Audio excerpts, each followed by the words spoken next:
അപ്പോൾ എന്തൊക്കെയാണ് ചികിത്സാ മാർഗ്ഗങ്ങൾ? ഒന്ന് സർജിക്കൽ, അതായത് ശസ്ത്രക്രിയ കൊണ്ട് മാറ്റാൻ പറ്റുന്നതാണ്.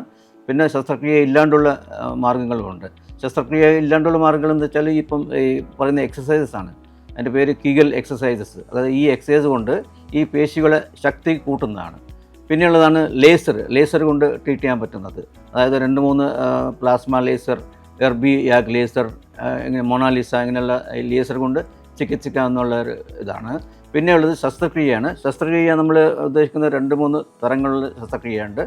ഒന്ന് TVT, അതായത് ട്രാൻസ് വജൈനൽ ടേപ്പ്. പിന്നെയുള്ളത് TOT, ട്രാൻസ് ഒബ്റ്റുറേറ്റഡ് ടേപ്പ്. അതായത് ചെറിയൊരു മുറിവിൻ്റെ കൂടെ ഉണ്ടാക്കിയിട്ട് അതിൻ്റെ കൂടെ നമ്മൾ ഈ ടേപ്പ് പാസ് ചെയ്തിട്ട് അതിനുള്ള ഈ സപ്പോർട്ട് കൊടുക്കുന്നതാണ്. അതായത് ഈ മൂത്രക്കുഴലിനുള്ള സപ്പോർട്ട് കൊടുക്കുന്നതാണ്. പിന്നെ ഉള്ളതാണ് കെല്ലീസ് പ്ലാക്കേഷൻ എന്ന് പറയുന്നത്. അതൊക്കെ പഴയതാണ്. ഇപ്പം ഏറ്റവും കൂടുതലായിട്ട് നമ്മൾ ചികിത്സക്ക് ഉപയോഗിക്കുന്നത് പ്ലാസ്മ ലേസറാണ്. കൂടുതൽ സ്ത്രീകൾ ഈ അറിവ് കൊണ്ട് ഇങ്ങനെ മുമ്പോട്ട് വരുന്നതുകൊണ്ട് ഈ ലേസറാണ് ഇപ്പം ഏറ്റവും കൂടുതലായിട്ട് ഇമ്പോർട്ടൻ്റ് ആയിട്ട് നടക്കുന്ന കാര്യങ്ങൾ.